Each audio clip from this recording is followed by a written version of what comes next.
It was shortly after midnight when I finally climbed into my car, exhausted from the long closing shift at the diner.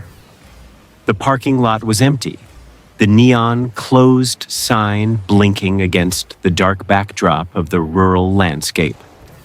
My route home wound through upstate New York's back roads, remote, unlit, and utterly deserted at this hour. Weariness weighed on me like a physical thing as I turned the key in the ignition. The engine responded with a sigh. My Honda Civic rattled down the deserted highway. Radio static filled the silence.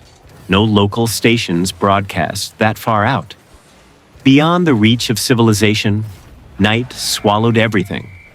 I squinted through fatigue, hands tight around the wheel. My plan: get home, collapse, and dream away the day's fast food chaos. I relied entirely on the GPS. In that emptiness, its mechanical voice was my sole guide. After several familiar turns, it instructed, "Take a left in 500 feet." I obeyed. That moment was my pivotal mistake. Out of nowhere, the GPS chimed again. "Turn right onto unmarked road." I stared at the screen. No signage. The map flickered, displaying a red line veering off into pitch-black nothingness. Ahead was nothing but trees, weeds, and a narrow dirt strip crawling into the forest. It didn't look official, just a faint divot beside the gravel road. Tiredness muddled my judgment. "Well, okay, why not?" I muttered, and the car rolled onto the path. Instantly, everything changed. The pavement disappeared.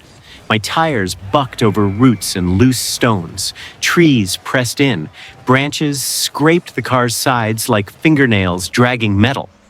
The darkness felt alive, oppressive. The GPS screen blanked out, then frantically recalculated over and over. I cursed as I searched for a way back, but the path narrowed with each bump. No shoulder to turn into. Panic began building. Then with a sickening jolt, the car hit something hard. Metal groaned. The engine died. It settled with a final lurch. Silence descended like a tomb. I turned the key. Nothing. The ticking of the cooling engine echoed louder than I expected. I fumbled for my phone. No bars. Cell service didn't reach this deep into the woods.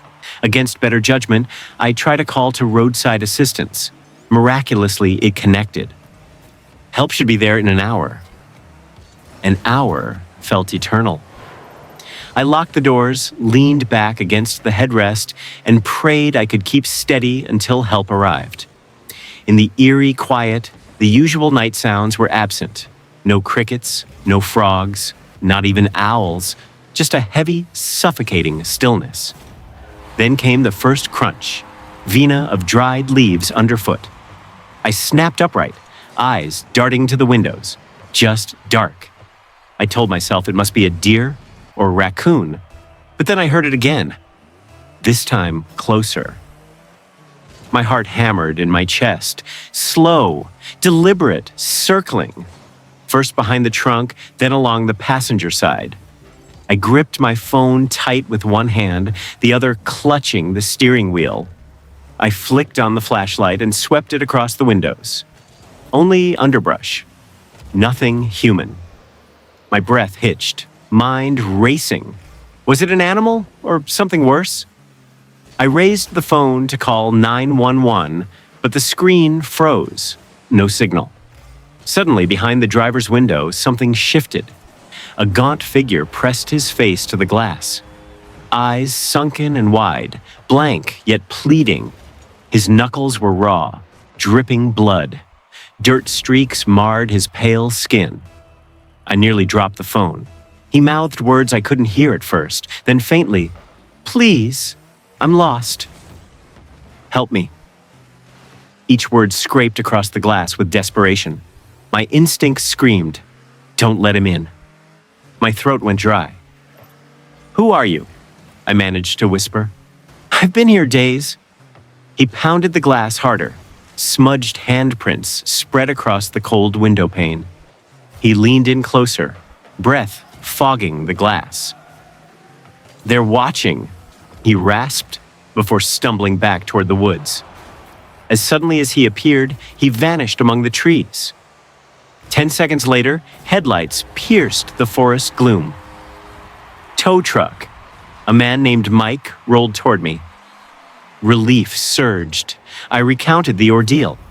He swung his flashlight into the trees. "There's nobody out here," he said softly. I looked back at the window. No blood, no handprints, nothing. It was as if the man never existed. Mike hooked the car up, and every thud of the tow chain sounded like a countdown. I sat in the front seat until he asked if I wanted a ride home. I nodded. "Never return there again," he said. That night, when I got home, sleep escaped me. Each creak sounded like footsteps. Shadows morphed into faces. Hours passed as I lay rigid, staring at the door. At work the next day, I scoured the internet for missing person posters. No one fit the disheveled man. I stumbled across a forum where other drivers recounted similar tales. GPS leading them down forest paths, footsteps circling stalled vehicles, sightings of figure silhouettes in the woods, vanished without a trace. The whispers echoed mine. That as